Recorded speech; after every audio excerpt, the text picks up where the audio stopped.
আম পাকে বৈশাখে, কুল পাকে ফাগুনে, কাঁচা ইট পাকা হয় পোড়ালে তা আগুনে। তো বন্ধুরা, আমি আবারও চলে এসেছি তোমাদের আবার নতুন একটা ব্লগ নিয়ে। যেহেতু আমার কবিতা শুনেই বুঝতে পারছো আম পাকে, তাহলে ফলতে হবে তো। তো চলো বন্ধুরা, নতুন আবার ভিডিও নিয়ে কি দেখাচ্ছি তোমাদের, দেখতে থাকো। চলে এসো। দেখো বন্ধুরা, কত সুন্দর আম হয়েছে, ছোট্ট ছোট্ট। এই দেখো, এই দেখো কত কাছে কাছে, দেখেছো? এই দেখো কত আম, একদম গাছ জুড়ে আমে আমে একদম ভর্তি হয়ে গেছে।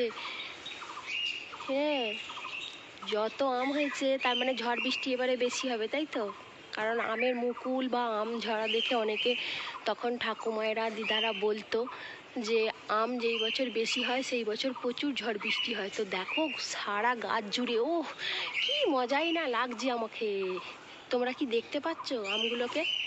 দেখো দেখো, ভালো করে দেখো, দেখো দেখো, আম হবে আম হবে একদম। আবার ওই একটা গাছে ও একদম আমে ভর্তি হয়ে গেছে। ঠিক আছে।